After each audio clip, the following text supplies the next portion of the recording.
ഏതെല്ലാം രീതിയിലാണ് KSEB നമ്മുടെ ഈ വൈദ്യുതി സംഭരിച്ചു വെക്കുന്നത്? അതായത് ഭാവി കണ്ടുകൊണ്ട് ഇപ്പോൾ നേരത്തെ തന്നെ നിങ്ങൾ പറഞ്ഞതുപോലെ ഒരു 6000 മെഗാവാട്ട് വരെ വൈദ്യുതി ഒരു പ്രശ്നം വന്നാൽ കൈകാര്യം ചെയ്യാൻ നമുക്ക് കേരളത്തിൽ KSEB അത് മുൻകൂട്ടി തന്നെ കണ്ടുവച്ചിട്ടുണ്ട്.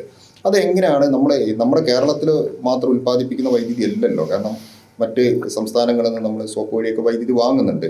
എങ്ങനെയാണ് ഈ ഒരു പ്രക്രിയ, എങ്ങനെയാണ് ഇത് ആളുകൾക്കും കൂടെ മനസ്സിലാവുന്നതിന് വേണ്ടി എങ്ങനെയാണ് നമ്മൾ ഇത് സംഭരിച്ചു വെക്കുന്നത്? കേരളത്തിൻ്റെ ഈ സംഭരണം അല്ലെങ്കിൽ ഈ പ്ലാനിങ് അല്ലെങ്കിൽ ഈ കരുതൽ എങ്ങനെയാണ്? ഇതിനകത്ത് എന്താണെന്ന് വെച്ചാൽ നമുക്കിപ്പോൾ ഒരു കാലഘട്ടത്തിൽ എത്ര വൈദ്യുതി വേണം, ഇതാണല്ലോ നമ്മൾ ഒരു കണക്കെടുക്കുന്നത്. ഈ കണക്കെടുക്കുന്നത് നമ്മൾ 3-4 തരത്തിൽ കണക്കുണ്ടാക്കും. ഇപ്പോൾ കഴിഞ്ഞ വർഷത്തെ വേനൽക്കാലത്തെ പരമാവധി എന്തായിരുന്നു? കഴിഞ്ഞ കുറേ കാലത്തെ ഹിസ്റ്റോറിക്കലായി തൊട്ട് മുമ്പിലത്തെ വർഷത്തെ അപേക്ഷിച്ച് അടുത്ത വർഷത്തേക്ക് എത്ര വ്യത്യാസം വരാറുണ്ട്? അത് നമ്മളെ സംബന്ധിച്ചിടത്തോളം 3-4%. 5450 കഴിഞ്ഞ വർഷം ഉണ്ടായിരുന്നത്. അപ്പോൾ 5450 ഒരു 3% എന്ന് പറഞ്ഞാൽ ഒരു 150 മെഗാവാട്ട് എന്ന് പറഞ്ഞു കഴിഞ്ഞാൽ 1450 കൂടി കൂട്ടിയാൽ 5600 അവിടെ വരെ എത്താം. 3 എന്നുള്ള 4% ആയാൽ അത് ഒരു 50 കൂടി 5650 എത്താം. അതാണ് നമ്മൾ 5700 വരെ എത്തും എന്ന് പറയുന്ന ഒരു ഘടകം. രണ്ടാമത്തെ ഘടകം നമ്മൾ സാധാരണ മാസങ്ങളിലുള്ള വൈദ്യുതി ആവശ്യകത വേനൽക്കാലമാകുമ്പോൾ എത്ര വർദ്ധിക്കാം? കാരണം സാധാരണ മാസങ്ങളിൽ ഉണ്ടാകുന്നൊരു വർധന അതും വേനൽക്കാലവും തമ്മിൽ വ്യത്യാസം ഉണ്ടാവുമല്ലോ. അപ്പോൾ സാധാരണ മാസങ്ങളിൽ നമുക്കൊരു 4900-5000 വന്നുകൊണ്ടിരിക്കുന്നത്. അതിനകത്തൊരു 12% വരെയാണ് മുൻകാലങ്ങളിൽ വേനൽക്കാലമാകുമ്പോൾ ഉണ്ടാകുന്ന വർധനവ്. ഉഷ്ണതരംഗമൊക്കെ ഉണ്ടെങ്കിൽ 15% വരെ എത്തും. അപ്പോൾ ഒരു 15% കൂടുതൽ. 5000-ൻ്റെ 15% എന്ന് പറഞ്ഞാൽ എത്ര വരും? ഒരു 750. അപ്പോൾ 5750. അപ്പം അപ്പം നമ്മൾ അങ്ങനെ ഒരു കണക്ക് കൂട്ടിയാൽ 5750 എത്തും. അപ്പോൾ ഒരു 5800 എന്ന രൂപത്തിൽ അവിടെ കാണുന്നു. ഇപ്പോൾ രണ്ട് പിന്നെ നമുക്ക് കേന്ദ്ര ഗവൺമെൻറ്റിൻ്റെ കീഴിലുള്ള നമ്മുടെ സെൻട്രൽ ഇലക്ട്രിസിറ്റി അതോറിറ്റി ഓരോ സംസ്ഥാനങ്ങളിലെയും വൈദ്യുതിയിലെ ട്രെൻഡ് എന്തൊക്കെയാണ് എന്ന് സംബന്ധിച്ചിട്ടുള്ള ചില പഠനങ്ങൾ നടത്തുന്നുണ്ട്. അതിൻ്റെ അടിസ്ഥാനത്തിൽ അവരൊരു റിസോഴ്സ് അഡ്വക്കസി പ്ലാൻ ഉണ്ടാക്കും. ആ പ്ലാൻ വെച്ചുകൊണ്ട് നമ്മൾ എത്ര വേണ്ടി വരും എന്നത് കണക്കാക്കും. ഇത് ഓരോ മാസത്തേക്കും ഓരോ ദിവസത്തേക്കും ഈ കണക്ക് ചെയ്യും. അല്ലാതെ ഇത് മൊത്തത്തിലങ്ങ് ഒരു കണക്ക് കൂട്ടി വെക്കുകയല്ല. ഓരോ മാസത്തേക്കും ഓരോ ദിവസത്തേക്കും മാത്രമല്ല, ഈ പ്ലാൻ ഉണ്ടാക്കുന്നത് ഒരു ദിവസത്തിലെ 96 സ്ലോട്ടിലേക്കാണ്. അതായത് നമ്മളെ വൈദ്യുതി പ്ലാൻ എന്ന് പറയുന്നത് ദിവസത്തിൻ്റെ സ്ലോട്ട് മാത്രമല്ല, ഒരു ദിവസത്തിൽ 96 സ്ലോട്ടുണ്ട്. മണിക്കൂർ വീതം ഒരു സ്ലോട്ടാണ്. അതായത് 12 മണി മുതൽ 12:15 വരെ സ്ലോട്ട്, 12:15 ടു 12:30 ഒരു സ്ലോട്ട്, 12:30 ടു 12:45 ഒരു സ്ലോട്ട്, അങ്ങനെ 23:45 മുതൽ 24 വരെ ഒരു സ്ലോട്ട്. ഇങ്ങനെ 96 സ്ലോട്ടിൽ ഒരേ വൈദ്യുതി ഉപഭോഗം അല്ലല്ലോ. ചില സമയത്ത് കൂടുതലും വേറെ ചില സമയത്ത് കുറവ് കാണല്ലോ. ഈ കുറവുകളും കൂടുതലുകളും വെച്ചുകൊണ്ട് ഓരോ സമയത്തും എത്ര വൈദ്യുതിയാണ് ആവശ്യകത വരിക, ഈ ഒരു കണക്ക് ദിവസങ്ങളുടെയും മാസങ്ങളുടെയും ഒക്കെ അടിസ്ഥാനത്തിൽ നമ്മൾ തയ്യാറാക്കി വെക്കും. എന്നിട്ട് ഈ ഓരോ സന്ദർഭത്തിലും വേണ്ടി വരുന്ന വൈദ്യുതിയുടെ അളവിന് അതിനൊരു ബേസ് ഉണ്ടാവും.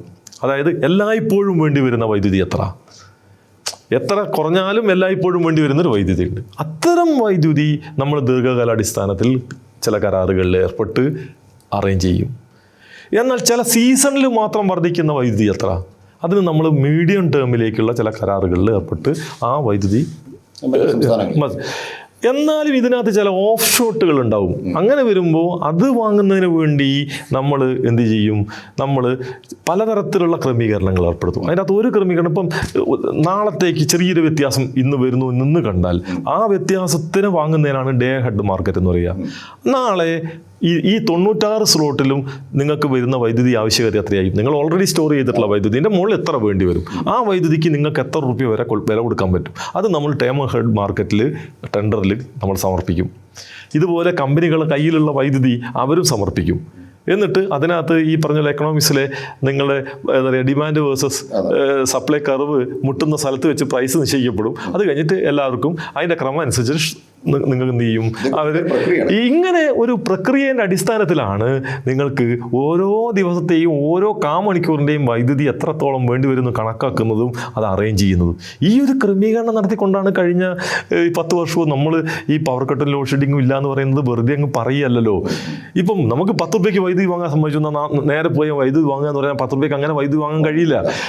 ഇങ്ങനെ വരുമ്പോൾ നമ്മൾ ഇതിനകത്ത് കാണുന്ന കാര്യം എന്ന് വെച്ചാൽ ചില സന്ദർഭങ്ങളിൽ വൈദ്യുതി വില വല്ലാണ്ട് കുറയും.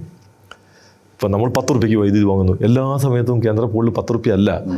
ഇപ്പം പകൽ സമയത്ത് സോളാർ വൈദ്യുതി ധാരാളമായി വരുന്ന സമയങ്ങളിൽ കേന്ദ്ര പൂളിൽ നമ്മുടെ പവർ എക്സ്ചേഞ്ചിൽ വരുന്ന വൈദ്യുതി എന്ന് പറയുന്ന സാധനത്തിന് ₹1 ₹1.5 ആയിട്ട് താഴാറുണ്ട് ഒരു യൂണിറ്റിന്.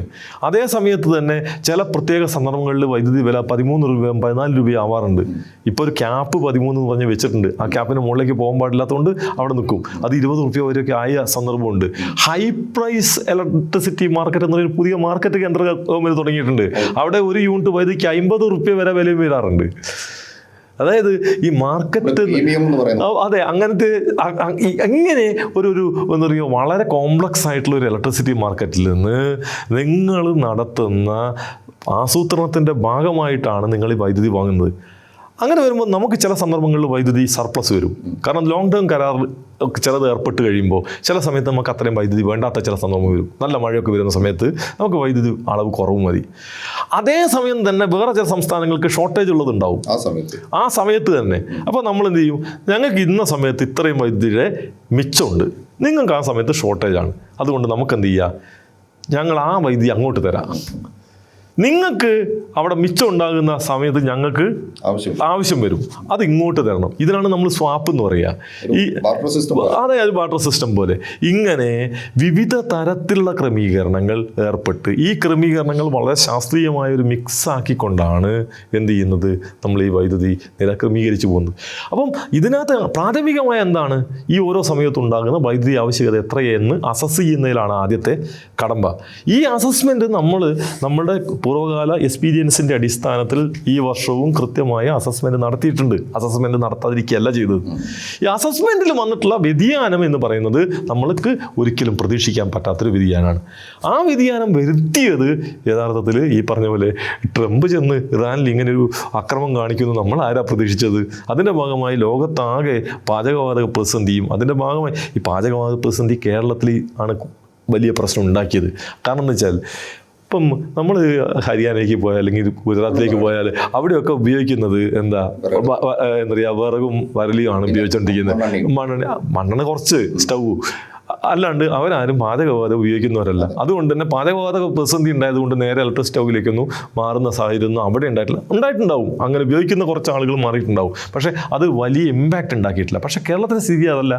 നിങ്ങൾക്ക് പാചകവാതകം എന്ന് പറഞ്ഞാൽ സാധാരണ മനുഷ്യന്മാരുടെ വീടുകളിൽ വരെ പാചകവാതകം ഉണ്ട്.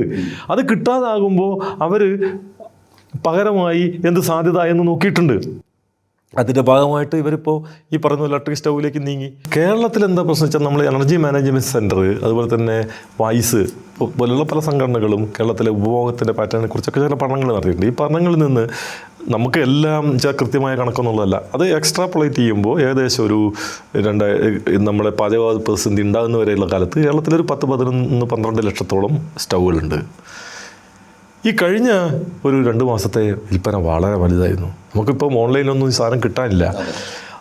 അത് നമുക്കിപ്പോൾ സെയിൽസ് ഡിപ്പാർട്ട്മെൻറ്റിൽ നിന്ന് ചില ഉദ്യോഗസ്ഥന്മാരൊക്കെ ചില ദിവസങ്ങളിലെ സെയിൽസിൻ്റെ കണക്കുകൾ എടുത്തു തന്ന്, അപ്പോൾ അത് നോക്കുമ്പോൾ എന്ന് വെച്ചാൽ 60 ദിവസത്തേക്ക് നമ്മൾ മാനിപ്പുലേറ്റ് ചെയ്താൽ, അതിനെ ഒന്ന് എക്സ്ട്രാപ്പുലേറ്റ് ചെയ്ത് കഴിഞ്ഞാൽ ഏകദേശം ഒരു 10-15 ലക്ഷം വരും ഇൻഡക്ഷൻ കുക്കറുകൾ. അപ്പോൾ 15 ലക്ഷം വരുമ്പോഴും ചില സമയത്ത് ചിലത് കിട്ടാനില്ലാത്ത പ്രശ്നങ്ങളൊക്കെ ഉണ്ട്. അതുകൊണ്ട് അതിനകത്തൊരു റിഡക്ഷനൊക്കെ വരുത്തി ഒരു 10-12 ലക്ഷത്തോളം ഇൻഡക്ഷൻ കുക്കറുകൾ ഇപ്പോൾ മാർക്കറ്റിൽ ചിലവായിട്ടുണ്ട്. ഇത് വെറുതെ വാങ്ങിയതല്ലോ, ആൾ ഉപയോഗിക്കാനാണല്ലോ വാങ്ങിയിട്ടുണ്ടാകുക. നേരത്തെ ഉണ്ടായിരുന്ന ഇൻഡക്ഷൻ കുക്കർ അവർ ഉപയോഗിച്ചിട്ടുണ്ടാകില്ല. കാരണം എന്താ, നമ്മൾ വീട്ടിലൊക്കെ ഇൻഡക്ഷൻ കുക്കർ ഉണ്ടായിരുന്നു. നമ്മൾ എന്തിനാണ് ഉപയോഗിച്ചിരുന്നത്? പാചക പ്രവർത്തനത്തിനും പൊതുവെ ഒന്നും ഉപയോഗിക്കില്ല. ആരെങ്കിലും ആൾ പെട്ടെന്ന് വന്നാൽ അവർക്കൊരു ചായ ഉണ്ടാക്കി കൊടുക്കാൻ, അത്യാവശ്യം ചൂടുകൾ ഉണ്ടാക്കാനൊക്കെയാണ് ഇൻഡക്ഷൻ കുക്കർക്ക് ഉപയോഗിച്ചിരുന്നത്. പക്ഷേ ഇപ്പോൾ അതല്ല. ഇപ്പോൾ നമുക്ക് ഈ പറയുന്ന പാചകവാതം കിട്ടാത്തപ്പോൾ നമ്മൾ ഇൻഡക്ഷൻ കുക്കർ ഉപയോഗിച്ച് തുടങ്ങി. ഇൻഡക്ഷൻ കുക്കർ ഉപയോഗിച്ച് തുടങ്ങിയപ്പോൾ ഇപ്പം പാചകവാതം കിട്ടിത്തുടങ്ങിയിട്ടുണ്ട്. കിട്ടിത്തുടങ്ങിയപ്പോൾ നമ്മൾ ഇൻഡക്ഷൻ കുക്കർ ഉപേക്ഷിച്ച് പാചകവാതം തിരിച്ചു പോയോ? പലരും പോയിട്ടില്ല. കാരണം എന്താ അറിയോ, ഇൻഡക്ഷൻ കുക്കർ ഉപയോഗിച്ചാൽ അത് പാചകവാതകം ഉപയോഗിക്കുന്നതിനെക്കാട്ടും മൊത്തത്തിൽ ലാഭകരമാണ്. അതുകൊണ്ട് ഇപ്പോൾ ഒരു സിലിണ്ടർ പാചകവാതകത്തിന് 1500 റുപ്യ കൊടുത്തിട്ട് ഒരു പാചകം വാങ്ങിയാൽ നമുക്ക് ഒരു മാസത്തേക്ക് വരുന്നു. നമുക്ക് ഈ ഇൻഡക്ഷൻ കുക്കർ ഉപയോഗിച്ചുകൊണ്ട് 1500 റുപ്യ കൂടുതൽ ഇലക്ട്രിസിറ്റി ബില്ല് കൂടിയാൽ മാത്രമല്ലേ അതിനെക്കാട്ടി അത് ലാഭമാകൂ. നോക്കുമ്പോൾ അത്ര വലിയ വർധനവ് ഇലക്ട്രിസിറ്റി ചാർജ് വരുന്നില്ല. അപ്പോൾ ആളുകൾ മനസ്സിലാക്കുന്നു ഇൻഡക്ഷൻ കുക്കർ ഉപയോഗിക്കുന്നതാണ് പാചകവാതകം ഉപയോഗിക്കുന്നതിനേക്കാൾ ഗുണകരം. അതുകൊണ്ട് ഇപ്പം പാചകവാതക പ്രതിസന്ധി ഏറെക്കുറെയൊക്കെ വലിയ രൂപത്തിൽ പ്രശ്നമില്ലാത്ത അവസ്ഥയിലേക്ക് എത്തി. ഹോട്ടലുകളൊക്കെ തിരിച്ചു തുടങ്ങിക്കഴിഞ്ഞു. പക്ഷെ അപ്പോഴും ആളുകൾ ഇൻഡക്ഷൻ കുക്കറിൽ തന്നെ തുടരുന്ന അവസ്ഥയുണ്ട്. അപ്പോൾ ഇത് ഉണ്ടാക്കിയ ഒരു ഇമ്പാക്റ്റ് ഇപ്പം 24 ലക്ഷം എന്ന് പറഞ്ഞു കഴിഞ്ഞാൽ ഒരു ഇൻഡക്ഷൻ കുക്കർ 1000 മുതൽ 2000 വാട്ട് വരെയാണ്. അപ്പോൾ 1000 വാട്ട് മിനിമം ഉള്ള കുക്കറാണ് നമ്മൾ എല്ലായിടത്തും ഉള്ളത് എന്ന് കരുതിയാൽ 2400 മെഗാവാട്ടാണ് 24 ലക്ഷം. 2000 ആണെങ്കിൽ 4800 എന്ന് വെച്ചാൽ 2400 മുതൽ 4800 വരെ മെഗാവാട്ടിൻ്റെ ഒരു ഉപകരണം നേരത്തെ നമുക്ക് നിശ്ചയമില്ലാത്ത രൂപത്തിൽ നമ്മുടെ ഗ്രിഡിൽ വന്ന് കണക്ട് ചെയ്തിരിക്കുന്നു. ഇത് മുഴുവൻ ഒറ്റ ടൈമിൽ ഉപയോഗിക്കുന്നുണ്ടാകില്ല. കാരണം ഇത് മുഴുവൻ ഒറ്റ ടൈമിൽ ഉപയോഗിച്ചിരുന്നു എങ്കിൽ നമുക്ക് ഒന്നും ചെയ്യാൻ പറ്റാത്ത അവസ്ഥയിൽ സിസ്റ്റം അടിച്ചു പോവുകയായിരുന്നു. ഇത് ഉപയോഗിച്ചിട്ടുള്ളത് നമ്മൾ കണക്കൂട്ടുന്നത് 1500 മെഗാവാട്ടെങ്കിലും ഇതിൻ്റെ ഭാഗമായിട്ടുണ്ടാകും. ഇത് ചിലപ്പോൾ ഇത് മാത്രമായിരിക്കില്ല. ഇപ്പോൾ ഇലക്ട്രിക് വെഹിക്കിള്, ചിലർക്ക് ഇലക്ട്രിക് വെഹിക്കിളിൻ്റെ കൂട്ടത്തിൽ മറ്റ് വെഹിക്കിളുണ്ട്. ലോങ് ജേണിക്കൊക്കെ അവർ മറ്റേ വെഹിക്കിൾ തന്നെ ഉപയോഗിക്കും. കാരണം ഇത് എവിടുന്ന് ചാർജ് ചെയ്യാൻ മറ്റ് പ്രശ്നങ്ങളൊക്കെ ഉള്ളതുകൊണ്ട്. ഇത് ഈ ഇലക്ട്രിക് വെഹിക്കിൾ തൽക്കാലത്തേക്കുള്ള ലോക്കൽ കമ്മ്യൂണിക്കേഷൻ മാത്രമായിരുന്നു ഉപയോഗിച്ചുകൊണ്ടിരുന്ന ആളുകൾ പലരും ഉണ്ട്. പക്ഷേ ഇപ്പം ഈ പറയുന്ന ഇന്ധനം കിട്ടാനില്ല എന്നൊക്കെ പറയുന്ന ചില കിംവദന്തി, ചിലത് കിട്ടാനില്ലാത്തതുകൊണ്ടായിരിക്കില്ല. അതോടുകൂടി എന്നാൽ പിന്നെ നമുക്ക് ഇതിനകത്ത് 200 കിലോമീറ്റർ കിട്ടുമല്ലോ, അല്ലെങ്കിൽ 400 കിലോമീറ്റർ കിട്ടുമല്ലോ, വഴിയിൽ എവിടെന്നെങ്കിലും ചാർജ് ചെയ്യാൻ പറ്റുമായിരിക്കുമല്ലോ എന്ന് വിചാരിച്ചിട്ട് ഇവർ ലോങ് ജേണിയും അവർ ഇലക്ട്രിക് സ്കൂട്ടറിൽ ഉപയോഗിച്ചു തുടങ്ങുന്നു. സ്വാഭാവികമായിട്ടും അതിൻ്റെ ചാർജിങ്ങും ടോട്ടൽ കൂടുന്നു. നേരത്തെ ഉണ്ടായിരുന്ന വെഹിക്കിൾ തന്നെയാണ്, ആ വെഹിക്കിളിൻ്റെ നമ്പറിൽ വ്യത്യാസം വന്നിട്ടില്ല, പക്ഷെ അവരുടെ യൂസേജ് പാറ്റേൺ വ്യത്യാസം വരുന്നു. അപ്പം ഇങ്ങനെ നമ്മുടെയൊക്കെ യൂസേജ് പാറ്റേണിൽ വരുന്ന ഈ മാറ്റങ്ങളെല്ലാം കൂടി ചേർന്ന് കഴിഞ്ഞ കുറച്ച് ദിവസത്തിനുള്ളിൽ വലിയൊരു പ്രതിസന്ധിയിലേക്ക് നമ്മൾ എത്തിച്ചു. അപ്പോൾ അതാണ് യഥാർത്ഥത്തിൽ നമ്മളെ നേരത്തെ നിശ്ചയിച്ചതിൽ നിന്നൊക്കെ പ്ലാൻ ചെയ്തതിൽ നിന്നൊക്കെ ഡീവിയേറ്റ് ചെയ്യുന്നൊരു സ്ഥാനത്തേക്ക് എത്തിച്ച്. ഡീവിയേഷൻ ചെറിയ രൂപത്തിലൊക്കെ എപ്പോഴും വരാം. ഇത് ചെറിയ രൂപത്തിലല്ലാത്ത ഡീവിയേഷൻ വന്നു കഴിഞ്ഞാൽ നമുക്കൊന്നും ചെയ്യാൻ പറ്റില്ല. അതുകൊണ്ടാണ് ഇതൊരു നിപ്പ വന്നതുപോലെയോ അല്ലെങ്കിൽ പ്രളയം വന്നതുപോലെയോ ഒക്കെ ഉള്ള ഒരു വളരെ ആക്സിഡൻ്റൽ ആയിട്ടുള്ളൊരു സാഹചര്യം ഉണ്ടാകുന്നു. ഇത്തരം ഒരു ആക്സിഡൻ്റായ സാഹചര്യത്തിൽ സ്വാഭാവികമായിട്ടും KCB എന്താ ചെയ്യേണ്ടത്? KCB ജനങ്ങളോട് പറയുക, ഇതങ്ങനെ സാഹചര്യമുണ്ട്, അതുകൊണ്ട് നിങ്ങളൊന്ന് സഹകരിക്കണം.